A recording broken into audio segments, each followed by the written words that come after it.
Pumasa ka na sa board? Yes, last year. Grabe Last naman. year. Oo. Actually, ano yun, Congrats.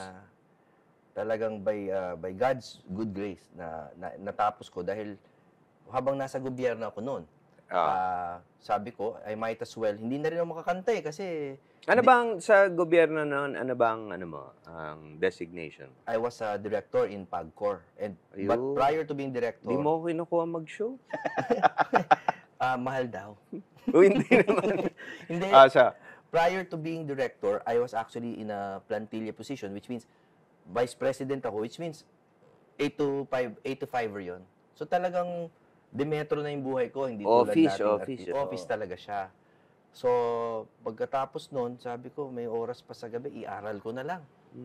Ayun. Kaya, Pero saan ang galing yun? Dahil ba na sa government ka na o before this goes even before that? gusto ko talaga mag-abogado dati, but as you know, idol, yung pagiging singer, mas it's a jealous job. Mas jealous pa siya kaysa sa pagiging, well, ayoko may magalit, no? Pero may iba, doktor, abogado. Yes. Ito, mas jealous pa kasi para kang on call lagi sa trabaho. And it's irregular, no? Irregular siya. Pero dito, kahit na mahirap yung government work, dimetro siya. So, pwede ko isiksik yung pag-aaral. Kumbaga 9 to 5 talaga o 8 to 5. Oo, kumbaga, yun lang. Yun lang. Chinaga talaga. Hindi ka nag-overtime? Actually, pag weekends, kasi sa social responsibility ako, kami namimigay ng relief goods. So, maraming ganon. Pero hindi overtime sa gabi.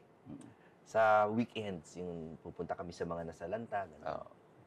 Anong ang goal mo in being a lawyer? Oo, ako, I will be completely honest to your audience. Meron ka bang sector na gustong ipagtanggol o? Oh, actually, as I wanted to be completely honest, hindi ko alam. Kasi nung inaral ko yon, I just wanted to be a better government servant. Okay. Tama. Alam mo, sa Facebook, marami nag-aaway. Tapos makikita mo, simple lang yung sagot. May legal basis naman yung sagot. Pero since hindi nila alam, hanggang next year mag-aaway yan. Ako, I just wanted to be better. Tapos ngayon, nandiyan na yung title, iniisip ko mag-private practice or maybe to go back into government pag pagkakataon. Pwede. Nung nakapasa ka ng bar, may mga nag-alok na ba sa'yo na, uy, baka pwede ka sumama sa lineup namin? Meron, you mean politically? Political. Meron, actually, recently lang kasi painit na eh. Malapit na yung campaign. Malapit na. Malapit na.